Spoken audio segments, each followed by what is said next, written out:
Hello friends, welcome back Spanish channel நண்பர்களே. இன்றைக்கி இந்த வீடியோவில் மிக முக்கியமான ஒரு ஆன்மீக பரிகாரத்தை தான் இப்போ இந்த வீடியோவில் அதிரடியாக பார்க்க போகிறோம்.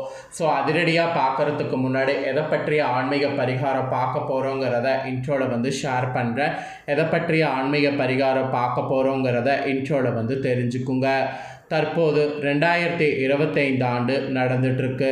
இந்த ஆண்டில் ஆங்கில மாதத்தில் 9வது மாதமான செப்டம்பர் மாதமானது நடக்குது.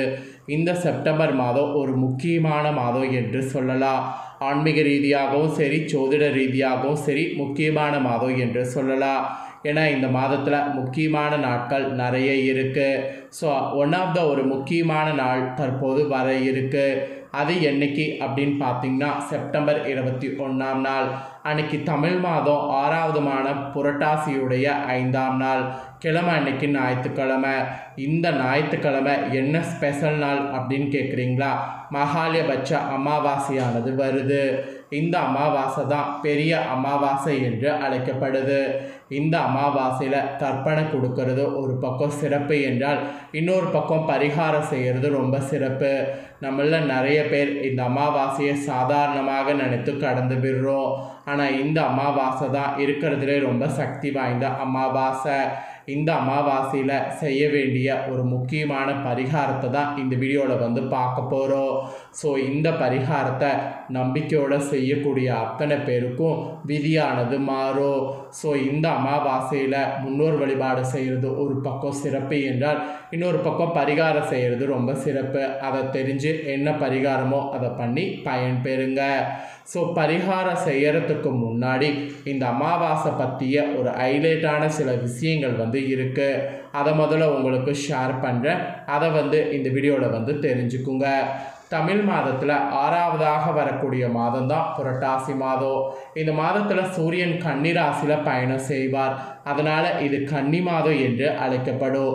இந்த மாதத்தில் ஹைலைட்டான ஒரு விஷயம் என்னன்னா, இந்த மாதமே ஒரு தெய்வீகமான மாதம். இந்த மாதத்தில் ஃபஸ்ட்டு 15 நாட்கள் மகாலயபட்ச நாட்கள், அடுத்த 15 நாட்கள் நவராத்திரி நாட்கள். அதனால் இந்த மாதத்தில் தெய்வீகமான காரியங்கள் எதுவும் பார்த்திங்கன்னு செய்கிறது நல்லது. மற்ற விசேஷங்கள் செய்யக்கூடாது என்பது சொல்லப்படுது. எந்த ஒரு மாதத்துலேயும் அமாவாசை இந்த மாதிரி இருக்காது. புரட்டாசியில் வரக்கூடிய அமாவாசை தான் பெரிய அமாவாசையாக சொல்லப்படுது. இந்த அமாவாசைக்கு முன்னாடி 15 நாட்களுமே வீட்டில் தர்ப்பணம் கொடுத்து முன்னோர்களுக்கு சீர்திருத்தலாம் பண்ணிகிட்டே இருக்கிறது தான் இந்த மகாலயபட்சத்துடைய சிறப்பே.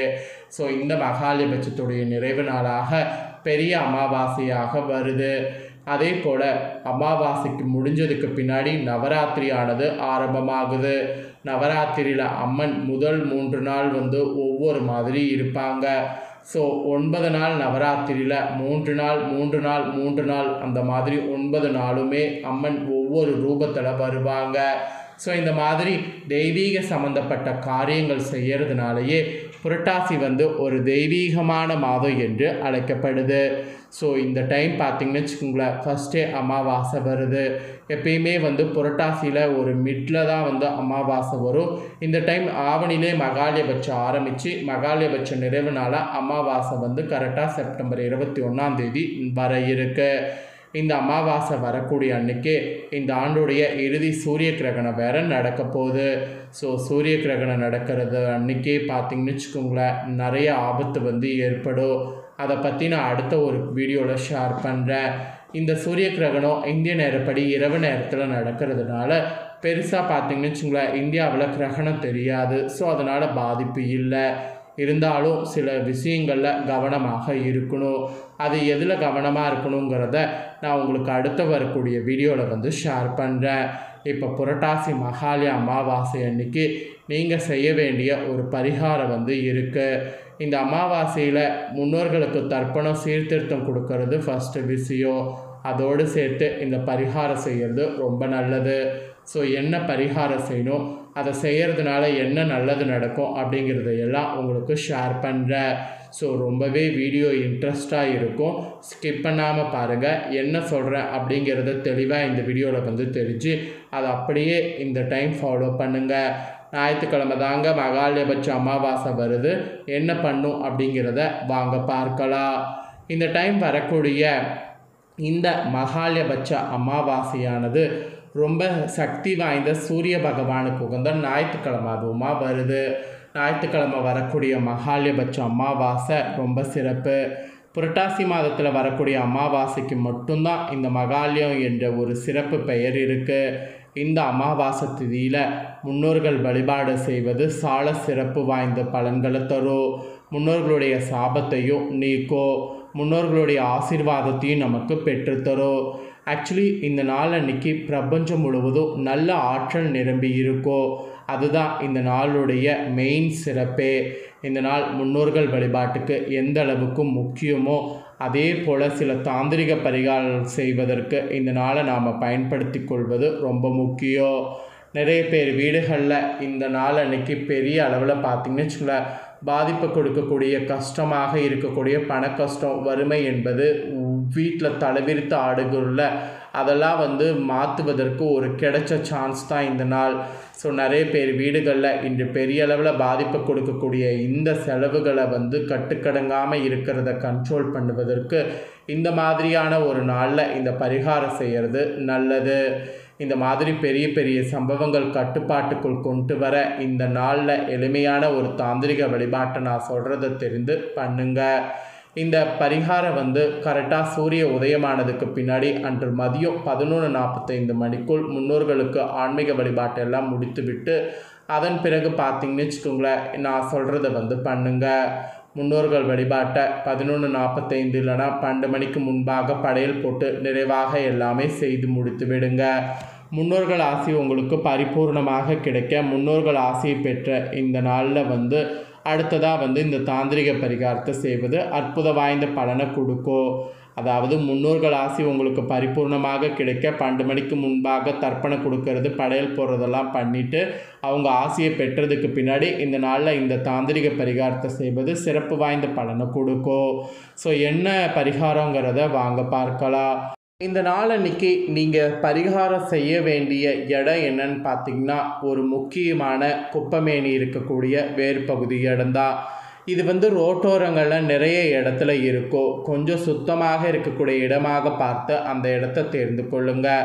அந்த செடிக்கு மேலே கொஞ்சமாக மஞ்சள் நல்லா தண்ணியில் போட்டு கலந்து அந்த மஞ்சள் தண்ணீரை தெளித்து, இது என்னுடைய தேவைக்காக நன்மைக்காக மட்டுமே பறிக்கிறேன் அப்படிங்கிற மாதிரி சொல்லி செடியை பறிப்பதற்கு முன்பு செடியிடம் ஒரு மன்னிப்பை கேட்டுக்கொண்டு, செடியிடம் அனுமதி கேட்டுக்கொண்டு இந்த செடியை வேரோடு பிடுங்கி கொள்ளுங்க.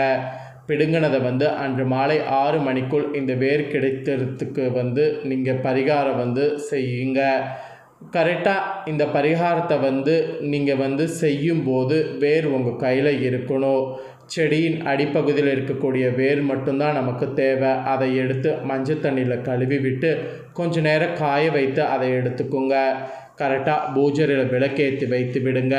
ஒரு சின்ன கிண்ணத்தில் எடுத்து வைத்திருக்கக்கூடிய இந்த குப்பைமேனி வேர் ஒரே ஒரு வசம்பு வைத்து உங்கள் பண கஷ்டம் எல்லாம் தீர வேண்டும் என்று மனதார குலதெய்வத்தையும் முன்னோர்களையும் மகாலட்சுமி வேண்டிக் கொள்ளுங்க. இந்த கிண்ணத்தை உங்களுடைய கையில் எடுத்து வைத்து கொண்டு பிரார்த்தனை செய்யுங்க. உங்களுடைய பிரார்த்தனையை இந்த வேர் மற்றும் வசம்பு தன் வசப்படுத்தி கொள்ளும். இறுதியாக தீப தூப ஆராதனை காண்பித்து வழிபாட்டு நிறைவு செய்து கொள்ளுங்க. 1 மணி நேரம் இந்த 2 பொருட்களும் பூஜையிலே இருக்கட்டும். பிறகு இந்த கிண்ணத்தை அப்படியே எடுத்து உங்கள் வீட்டு பீரோவில் வைத்து விடுங்க. நீங்கள் எந்த இடத்துல பண நகையெல்லாம் வைத்து புழங்குகிறீங்களோ அந்த இடத்துல இந்த கிண்ணத்தை வைத்தால் உங்கள் வீட்டில் இருக்கக்கூடிய வறுமை அந்த நிமிடத்தோடையே விலக தொடங்கிவிடும். கொஞ்சம் கொஞ்சமாக உங்களுக்கு வருமானம் பெருக தொடங்கும். அந்த வருமானம் சேமிப்பிலும் தங்கும். கடன் சுமை படிப்படியாக குறையும். தேவைக்கு அதிகமாக கடவுளிடம் கேட்காதீங்க. உங்களோட தேவைக்கேற்ப உங்களுக்கு தகுதிக்கேற்ப என்ன தேவையோ அதை இந்த பரிகாரம் செய்து கடவுளிடம் கேளுங்க. கண்டிப்பாக நிச்சயம் படிக்கும். அதற்கு உதவியாக இருக்கக்கூடிய பொருட்கள் தான் இந்த குப்பமேனி வேரும் வசம்போ. நம்பிக்கை இருக்கிறவங்க இந்த மகாலயபட்ச அமாவாசையில் நான் சொன்ன இந்த தாந்திரிக பரிகாரத்தை செய்து பலன் பெறுங்க. சிம்பிள். அந்த செடியோடைய வேரை பிக்கிறதுக்கு முன்னாடி அந்த செடிக்கிட்ட ஒரு வேண்டுதலை போட்டுட்டு பிக்கணும், அவ்வளவுதான். ஸோ இதனால் உங்கள் தலையெழுத்து மாறுங்கிறது உங்களுக்கு நம்பிக்கை இருந்ததுன்னா கண்டிப்பாக ட்ரை பண்ணுங்கள். இதை நீங்கள் ட்ரை பண்ணுறது போல் உங்கள் ஃப்ரெண்ட்ஸ் ஃபேமிலியில் இருக்கவங்க ட்ரை பண்ணி அவங்களும் பயனடையணும்னு நினச்சிங்கன்னா வீடியோ லைக் பண்ணி உங்கள் ஃப்ரெண்ட்ஸ் ஃபேமிலிக்கு ஷேர் பண்ணுங்கள். உங்கள் ஃப்ரெண்ட்ஸ் ஃபேமிலியில் இருக்கிறவங்களும் வீடியோ பார்த்து இதை தெரிஞ்சு இதற்கேற்ப நடந்து பலன் பெறட்டும். இந்த பரிகாரம் முன்னோர்கள் வழிபாடு செய்துட்டு தான் செய்யணும், அதை மறந்துடாதீங்க. ஸோ கண்டிப்பாக எல்லாத்தையுமே ஞாபகம் வச்சு இந்த நாளில் செய்யுங்க. உங்கள் ஃப்ரெண்ட்ஸ் ஃபேமிலியில் இருக்கிறவங்களும் இன்னும் நிறைய தகவல்களை இதே போல் தெரிஞ்சுக்கணுன்னு நினச்சிங்கன்னா கண்டிப்பாக அவங்களையும் சப்ஸ்கிரைப் பண்ண சொல்லுங்கள். நீங்களும் சப்ஸ்கிரைப் பண்ணலைன்னா சப்ஸ்கிரைப் பண்ணி பெல் பண்ண ப்ரெஸ் பண்ணிடுங்க. அப்போ தான் நான் போகிற மற்ற அப்டேட்டான வீடியோ உடனுக்குடனே தெரிஞ்சு பயனடையலாம். ஸோ மறக்காமல் பண்ணுங்கள். வேறொரு வீடியோவில் உங்களை சந்திக்கிறேன். நன்றி, வணக்கம்.